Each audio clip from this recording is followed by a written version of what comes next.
It's a classic chapter, don't you think, guys? Yeah, it's so great. It might be my favorite of both books, which is it shows you how amazing a writer Rothfuss is. I mean, he's like, this is what takes him, to another level compared to other authors, because this is a massive world building chapter. It's giving you a very big lesson on sympathy, on magic. It is taking you through like a very instruction manual type of chapter on how sympathy works, but he does it. What's so fucking clever is he does an info dump, and he does it in an actual lecture, and a literal lecture on how sympathy works, and he manages to make a lecture one of the most entertaining chapters of both books. Yeah, it's extremely difficult. It's extraordinary. I mean, the way that Kvothe is able to explain sympathy, it's the step-by-step, easy to understand and digest progression of how the bindings work and how you break it all down and how it works as a whole. But it's so, dude, like, just the build-up in itself is so perfect, because if Kvothe is going to do this, if he's going to fuck over Hemme, this is his only opportunity to do it. Because he's new, he doesn't know how the university works, he's put in a position where he gets to play ignorance to the best degree possible, because they know he's new, they know he doesn't know how it works, and it plays out so perfect, because the situation is thrust upon us, and Kvothe's that's the next chapter, but just like the whole build up is it's so perfect, because also it's all Hemme's hubris, and it just builds. His hubris builds and builds and builds, because he sets him up, he thinks he's got him, and then he keeps playing into it, because he thinks, oh well, he can't be that good, or he can't have that capability. And then the interesting thing is, in the end, we kind of Kvothe learns, as the masters all I think learn, that he has more ability than even he thought possible, because he's doing what the math takes to accomplish the task, but then it still does more than what should have actually happened. But yeah, man, it's I've read. I was telling Fitz, I've read this and the next chapter more than any of the chapters of the book, and it never fucking loses any glimmer. It never loses its edge. Every time, the last probably 3 or 4 times I've read these chapters, I've texted you these how great they are. It's like every time. Yeah, like, it never loses any of its momentum, any of its like payback and its delivery, and the satisfaction is there every single time. It's just it's so great. And it's set up so perfectly, where he's like, yes, our young prodigy, stand up, would you? Uncertain as to what was going on, I stood. I have pleasant news for everyone, he said. Mr. Kvothe here has assured me as to his complete grasp of the principles of sympathy. In doing so, he has offered to give today's lecture. He made an expansive gesture for me to join him on the stage. He smiled at me with hard eyes. Mr. Kvothe? Which is fucking great. Because in his mind, he thinks by doing this, Kvothe is going to fucking cower in his seat and fucking bow down to this dude, and that he's putting Kvothe in his place. And Kvothe is just like, pops up and is like, let's do it. Yeah, I mean, he's a showman. I mean, he's got he's a Demaroo. I mean, it's all that combination of all of his his abilities that he already has, yet we have not seen him use. Really, we haven't been able to really see it. That's why the payoff is so great, because he does it, he explains it, but then also he gets to be a trooper, man. It's fantastic. It's kind of like the stars aligned in this one, because it plays on, first of all, on Kvothe's pride, and right to his talents, and then the other star is how much we all hate, and I'm sure Kvothe does too, how we hate him. Yeah, and it aligns very much like his interactions with Ambrose, where it's like 99 out of 100 students would have fucking sat down and been cowed by him in that situation. He just ran into the wrong motherfucker. He ran into the wrong motherfucker, and he put him in his wheelhouse. Well, and what's like, this is exactly the situation. If you were going to try to cow Kavoth, this is 100% the wrong way to do it, because this is his wheelhouse. Well, and that's also what's so great about it, because Hemme is a piece of shit with all this hubris that knows no bounds. And so he creates a situation that he then cannot go back out of. He can't. He's going to be humiliated if he then stops it. So he doesn't have the opportunity. And it's just great. It's great. Let's keep going through it. Yeah.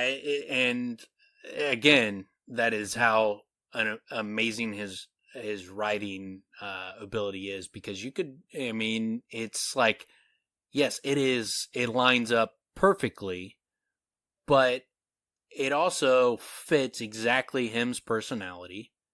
Like, it doesn't seem like it was forced. It just seemed like this was what was going to happen based on their personality types, that this is just like, he understands Hemme, he understands Kavoth, he understands their dynamic, and he understands that if these guys were put in a room together, this is what would happen out of it. It doesn't seem forced. Mm-hmm.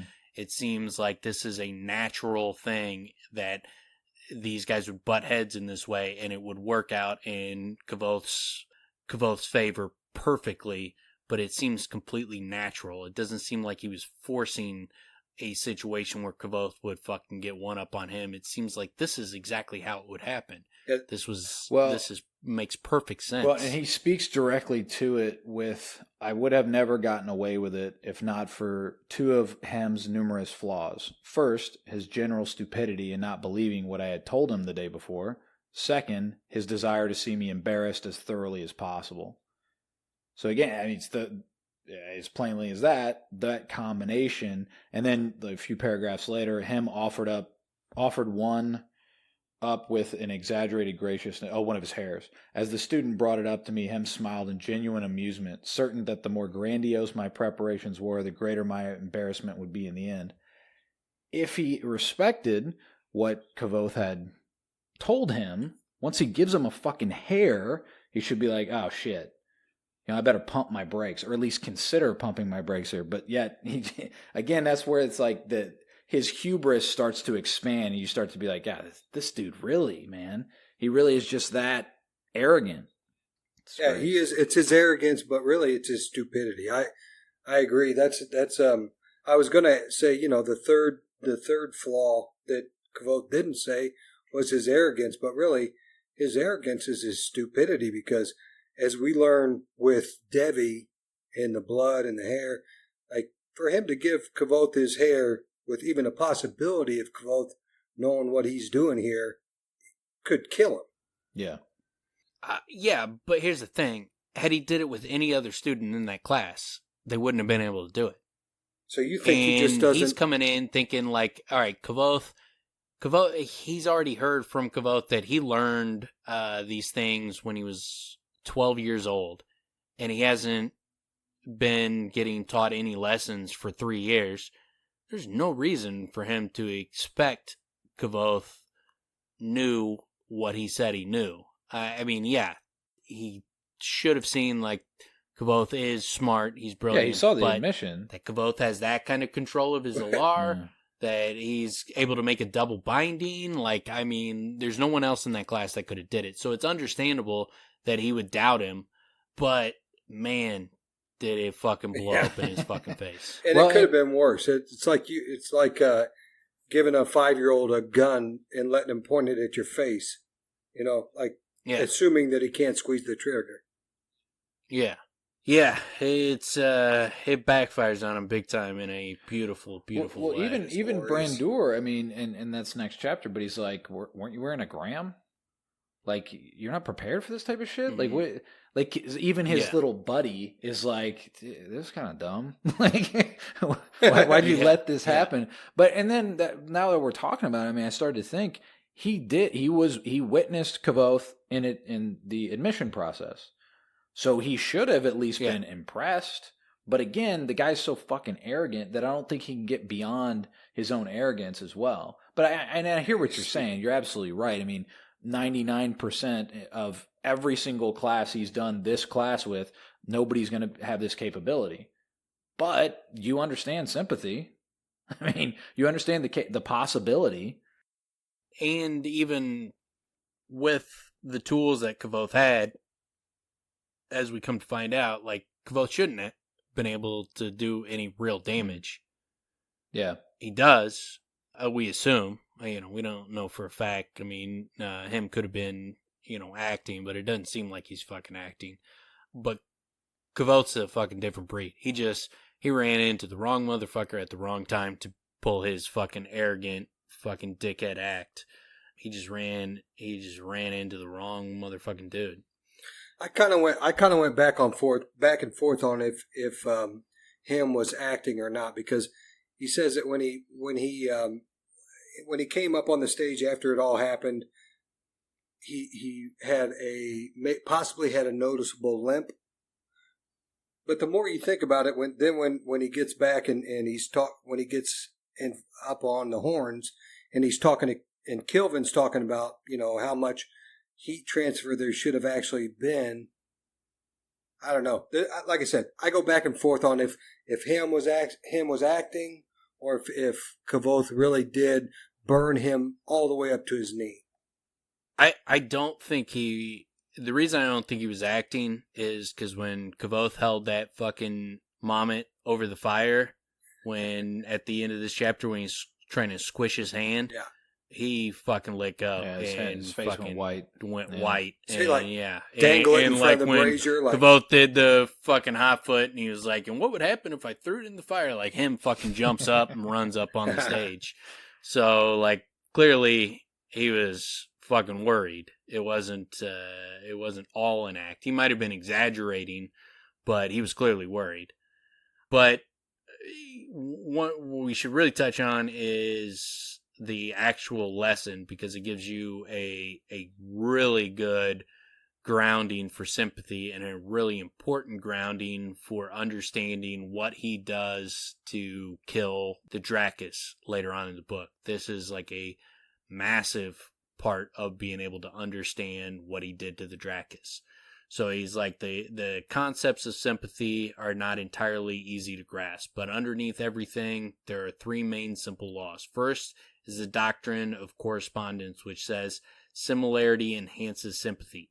Second is the principle of consanguinity, which says a piece of a thing can represent the whole of a thing. Third is the law of conservation, which says energy cannot be destroyed nor created. Correspondence, consanguinity, and conservation, the three C's. And then he's like, in sympathy, most of what you are doing is redirecting energy. Sympathetic links are how energy travels. I pulled out the wicking and began kneading the wax into a roughly human-shaped doll. The first law I mentioned, similarity enhances sympathy, simply means that the more things resemble each other, the stronger the sympathetic link between them will be. So you get that, again, reinforce that the more similar something is, the better the link is going to be. So, and then he kind of goes through, like, what's wrong with the wax doll. Dude, and it's the wrong size, and blah, blah, blah. He's a good teacher. Like, he does a very good job as an instructor. And he even speaks about that after the 3 C's. First of all, the 3 C's, that would be a great way to help kids learn it. But then he even says, as he's starting the lesson, he's like, I realized I could grow to enjoy this. And then it almost feels like, when I read this, I was like, he's going to be an instructor. He's going to end up being one of the masters. That's what I thought when I read it, because I thought that's what it was going to lead to. Yeah. Yeah, he could have been a great teacher. Obviously, that's not where it goes, but yeah, he could have been. And this part gives you a good lesson about why the similarities, it gives you an extra layer of why it's important, because he's like, when he asks him for why it's not a good link, and they're like, it's the wrong size, and I nodded and continued to look around the room. He isn't made of wax either. I nodded. It does bear some small resemblance to him in general shape and proportion. Nevertheless, it's a very poor sympathetic representation. Because of that, any sympathetic link based off it would be rather weak. Perhaps 2% efficiency. How could we improve it? There was another silence shorter than the first. You could make it bigger. Someone suggested. I nodded and waited. Other voices came out. You could carve Master Hemme's face on it, paint it, give it a little robe. Everyone laughed. So it gives you that understanding that like just a wax doll of someone gives you about 2% efficiency. And then even doing, all these other things, you make it his size, and it's like, practicality aside, assume you did all these things. A 6 foot, fully clothed, masterfully carved Master Hemme stands beside me. I gestured. Even with all that effort, best you might hope for is 10 or 15% sympathetic link. Not very good, not very good at all. So you start getting not only just why a sympathetic link is important, but he starts giving you percentages to kind of like put it in your mind, like how good a link could be, how bad one could be. And he gives you these percentages as you go along, what would give you a higher percentage, lesser percentage. And so you really start to understand sympathetic links in this chapter and how exactly they work. Yeah, it all started to make sense there. Like you said, Kvothe does a great job teaching it. So, well, and to do it in such a way, I mean, this is very practical for our knowledge because he's going to end up using sympathetic links to murder people. I mean, and this is the the biggest thing that he's not supposed to do.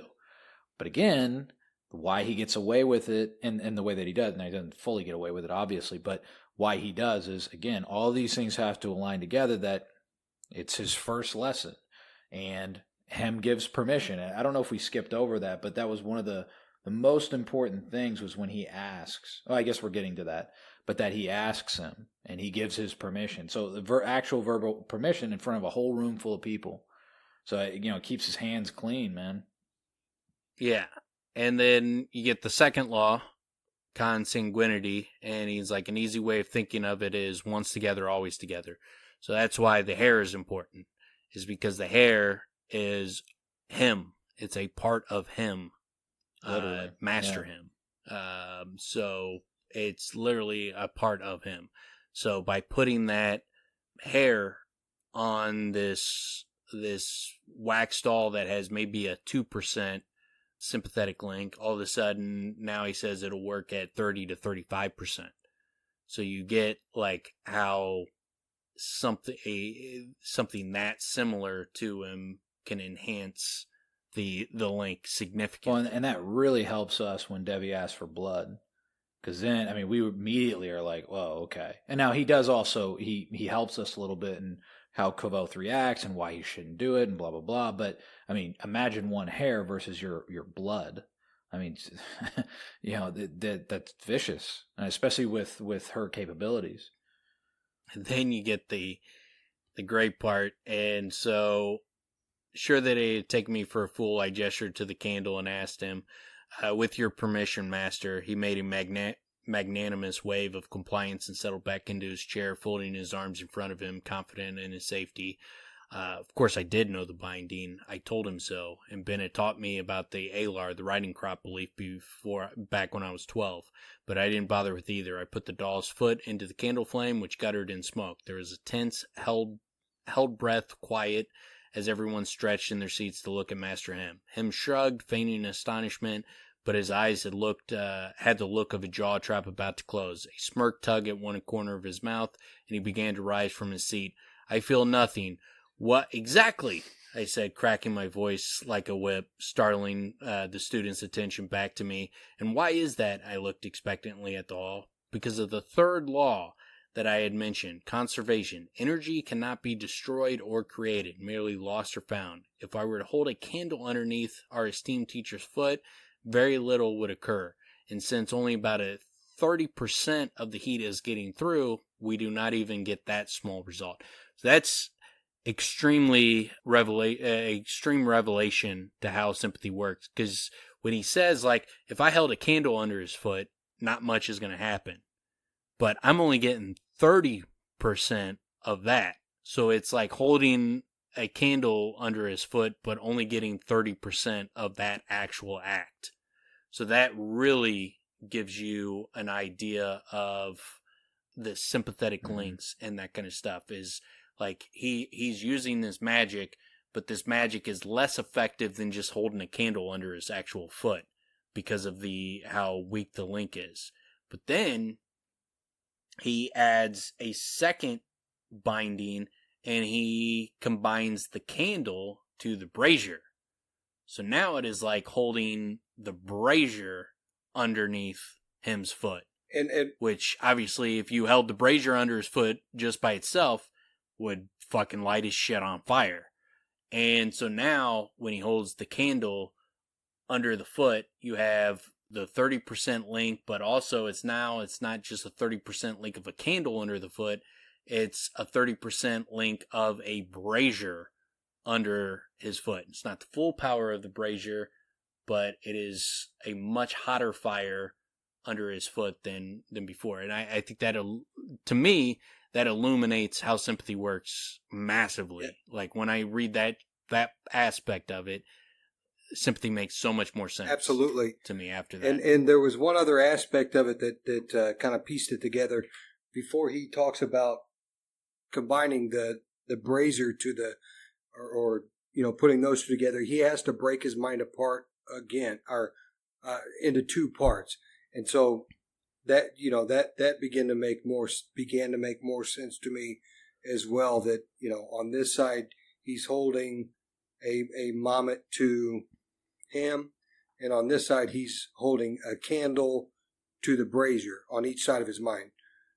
Anyway. Yeah, exactly. So you have he's making the candle, he is making it Master Hemme, and he's making the wax Mamet Master Hemme, and he's making the candle the brazier. And so he's getting 30% from the Mamet to Hemme, and he's getting whatever percent from the candle to the brazier. But those combinations is changing it to lighting Master Hemme with a weakened brazier is basically what he's doing. So it'd be more effective to just hold fucking Master Hemme over a brazier.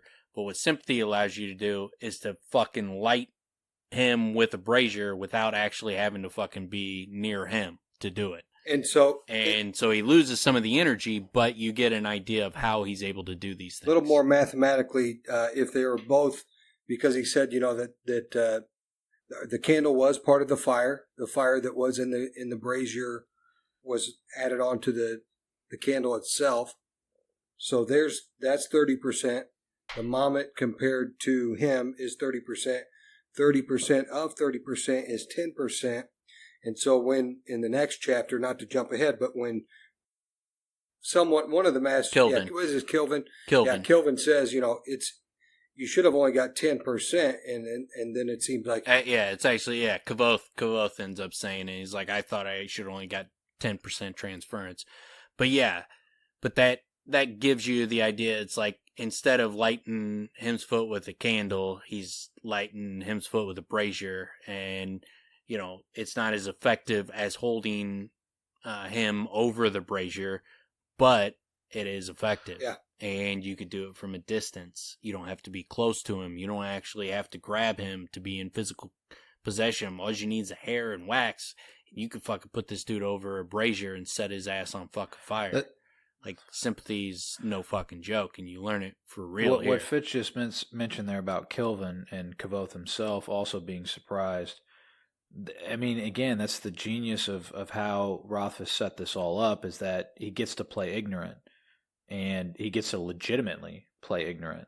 And that's the only way he can get away with this, and that's why this is not done with malice, and that's again why he can get away with it, but yet still this fucking prick gets his just deserves, and it's just great.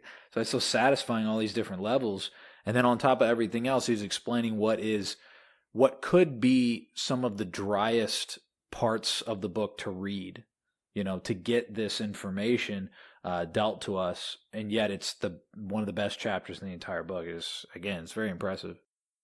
And beyond, not just the entire book, but in any book or many books. Yeah. It's very memorable. Yeah. You get the great part too. Like after that, he's like, there was a startled exclamation from where Hemme was sitting. Without looking in his direction, I continue speaking to the class in the driest of tones, and it appears that this time we are successful. The class laughed. I blew out the candle. This is also a good example of the power that a clever sympathist commands. Imagine what would happen if I were to throw the doll into the fire itself. I held it over the brazier. As if on cue, Hemme stormed onto the stage. It may have been my imagination, but it seemed to me that he was favoring his left leg slightly. It appears that Master Hemme wishes to resume your instructions at this point. Laughter rippled through the room, louder this time. I thank you all, students and friends, and thus my humble lecture ends. And then he gets a fucking ovation. Yeah, it's great. His showmanship. His showmanship is just, it's on point, man. He even has the little rhyme there. And then he uses one of the tricks of the stage with a certain inflection of voice and body language that signals a crowd to applaud. I love how he says that too, because he's like, I can't explain exactly how it's done, but it works. And he does it. They all applaud. And he even goes as far as saying probably more applause than Hemme had ever even come close to getting. Yeah, great. And you can picture with his, I thank you all, students and friends, and thus my humble lecture ends. Yeah. Like you could picture, like when he says ends, that they would all fucking, applaud it. Well, and so like you get that whole build up, they're with him, because he even says like when he does the second link between the candle and the more substantial fire, breaking his mind into two pieces, we get the desired effect, and that's what he's coming into it. He's just explaining it like you would in a lecture. Yet it's so great because they're waiting to see if this douchebag is lit on fire. It's great, man. Yeah, and then the great his handshake was painfully tight. It might have gotten worse if I hadn't made a slight gesture over the brazier with the wax doll. His face went from its livid red to an ashen white more quickly than I would have believed possible. His grip underwent a similar transformation, and I regained my hand. So fucking great, like he's fucking coming up there like that fucking prick, just squeezing someone's hand, like fucking crush your hand, and he's just like, I'll fucking set your ass on fire, and he's like, fucking let's go. I love it so much, man. It's just like the coup de grace of the whole showdown between the two of them, and and not to like go too fast over that, he Kavoth puts his hand out. Because he's still saying, this is still an instruction, and now you think we're facing off with each other. But he's like, hey man, I'm still in character here. We're still doing this thing, and he can't not shake his hand. It's one of those. If you've ever seen those situations where someone does not want to do it, yet they're forced to do it, oh man, it's just that pays off so well for me because he's so pissed. His face is a fearsome red, and a vein pulsed at his temple as if it were about to explode, and then he comes up there, and Kavoth keeps his composure and holds out his hand for him to shake. It's so great, man.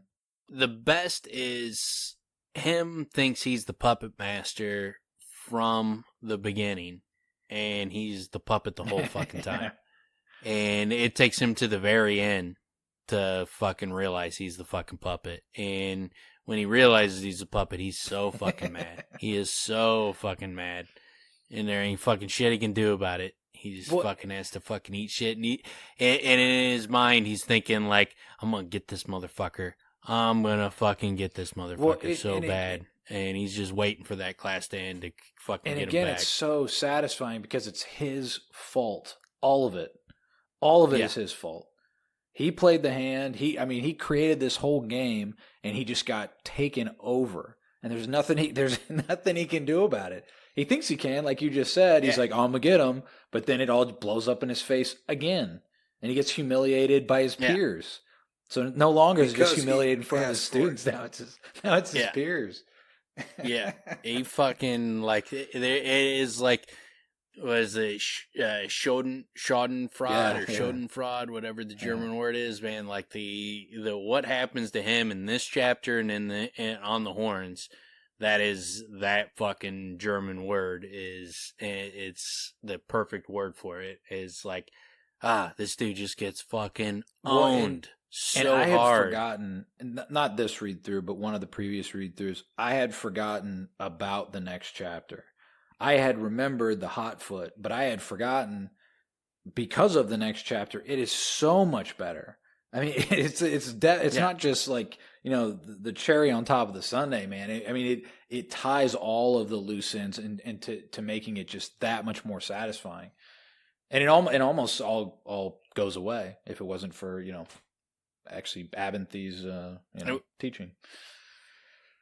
And we won't get into it today, but even then, after that, when he gets the whipping, he doesn't give fucking him the satisfaction that he wants out of that either. Even the whipping builds to Kavoth's reputation. Yeah. It enhances Kavoth's reputation. Like, him goes to that thinking like, all right, you little fucking bitch, now I'm gonna fucking see you get whipped and fucking get put in your place. And the whipping builds Kavoth up that much more. It gives him one of his longest lasting nicknames. Yeah. The Bloodlust. Yeah. Like, he at no point does him fucking, like, through 2 books, he does not get the comeuppance on Kavoth. Like, even when he fucking charges him high tuition, Kavoth fucking gets a badass meal out of it. Like, fucking him just keeps fucking running headlong straight into Kavoth and keeps fucking getting olayed right into a brick wall over and over again. It's fucking awesome. That's a great way to fucking love it. Yeah, I like that imagery.